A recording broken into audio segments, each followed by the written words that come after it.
एक दिवसाचा पांडुरंग. पंढरपूर येथील पांडुरंगाच्या मंदिरामध्ये गोकुळ नावाचा एक भक्त नियमितपणे झाडण्याची सेवा करीत असे. तेव्हा त्याच्या मनात विचार आला की विटेवर उभं राहून रोज हजारो लोकांना दर्शन देत असणाऱ्या पांडुरंगाचे पाय नक्कीच दुखत असतील.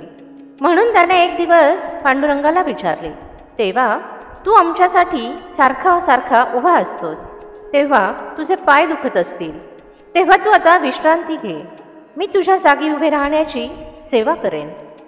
त्यानंतर पांडुरंग म्हणाला, ठीक आहे, पण तू इथे उभा राहून कोणालाही काहीही सांगू नकोस. काहीही झाले तरी देखील तू बोलू नकोस, फक्त तू हसत इथे उभा राहा.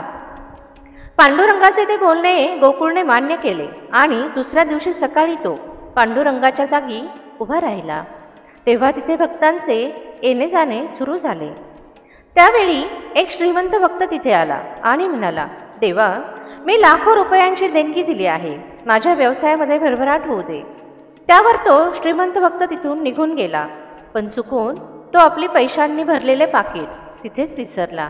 पण देवाने काहीच न करता फक्त उभे राहण्याचे सांगितले असल्याने गोकुळ त्याचे ते पाकीट त्याला परत देऊ शकला नाही. त्यामुळे तो फक्त हसत उभा राहिला.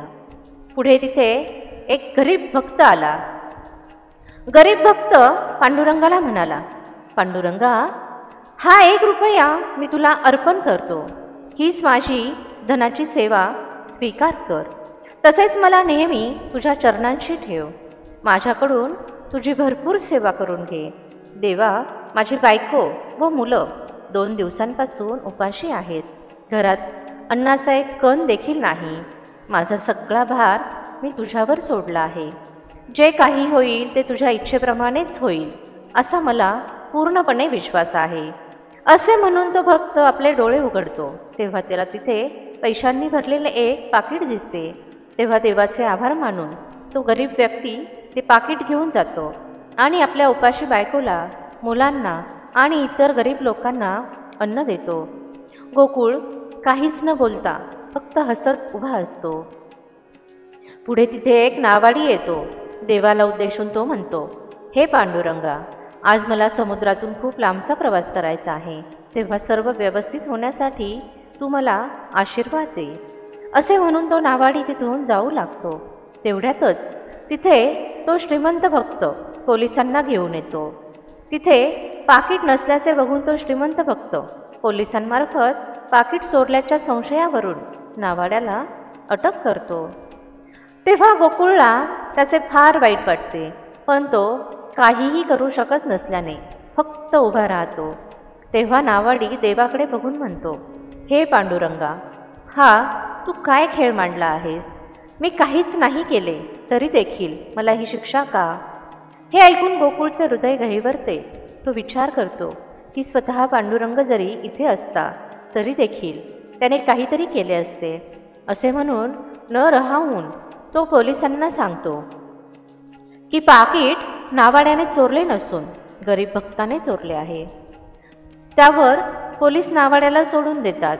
तेव्हा नावाडी आणि श्रीमंत हे दोघेही भक्त देवाचे आभार मानून तिथून निघून जातात.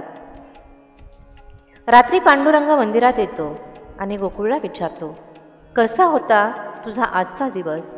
गोकुळ म्हणतो, पांडुरंगा, मला वाटले होते की इथे उभं राहणं फार सोपं काम आहे, पण आज मला कळले की हे किती अवघड काम आहे. ते यावरून कळते की तुझे दिवस हे सोपे नसतात. पण देवा, मी आज एक चांगले काम केले आहे. असे म्हणून तो सगळी हकीकत देवाला सांगतो. तेव्हा पांडुरंग निराश होऊन त्याला म्हणतो, शेवटी तू माझ्या आज्ञेचा भंग केलास. मी तुला सांगितले होते की तू कोणालाही काहीही बोलू नकोस, पण तू ऐकले नाहीस. तुझा माझ्यावर विश्वासच नाही. तुला काय वाटते की मी भक्तांच्या हृदयातील भावना ओळखू शकत नाही? गोकुळ मान खाली घालून उभा राहतो. पांडुरंग पुढे म्हणतो, अरे, त्या श्रीमंत माणसाने दिलेल्या देणगीतील पैसे हे चुकीच्या मार्गातील आणि भ्रष्टाचारातील होते आणि त्या पैशांच्या बदल्यात त्याला व्यवसायामध्ये माझ्याकडून भरभराट हवी होती. त्यामुळे पाकीट हरवण्याचा खेळ मला करावा लागला, जेणेकरून ते पैसे चांगल्या मार्गाला वापरून त्याच्या पदरातील पापाचा साठा कमी होणार होता.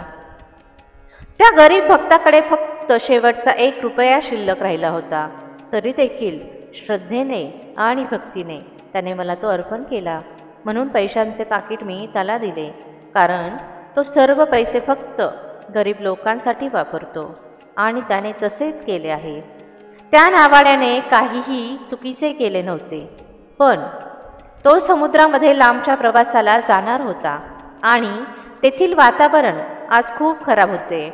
मोठ्या मोठ्या लाटा जोरजोराने तिथे वाहत आहेत. या परिस्थितीत नावाडी आपला नाव आणि जीव वाचवू शकला नसता आणि त्याचा प्राण गेला असता. म्हणून मी त्याला अटक करण्याचा खेळ रचला आहे, जेणेकरून तो तुरुंगात बंद राहील आणि मोठ्या संकटांमधून वाचेल, सुटेल. पण तुला वाटले की आपण 1 दिवसाचा देव झालो, म्हणजे आपण सगळे समजू लागलो आहे. पण तू तर सर्व खेळांवर पाणी सोडलेस आणि नेहमी जे होते तेच आज पण झाले. देव मनुष्यासाठी चांगले खेळ रचतो, पण मनुष्यच त्यावर पाणी सोडतो. त्याचे तात्पर्य हे आहे की देव जे काही करत आहे ते फक्त आपल्या चांगल्यासाठीच करत आहे. फक्त आपण देवावर विश्वास ठेवून धीर बाळगला पाहिजे. मला आशा आहे की तुम्हाला ही कथा नक्की आवडली असेल. व्हिडिओ आवडला असेल तर व्हिडिओला एक लाईक आणि सबस्क्राईब नक्की करा आणि कमेंटमध्ये जय श्री कृष्ण नक्की लिहा आणि ही कथा तुम्हाला कशी वाटली ते नक्की सांगा.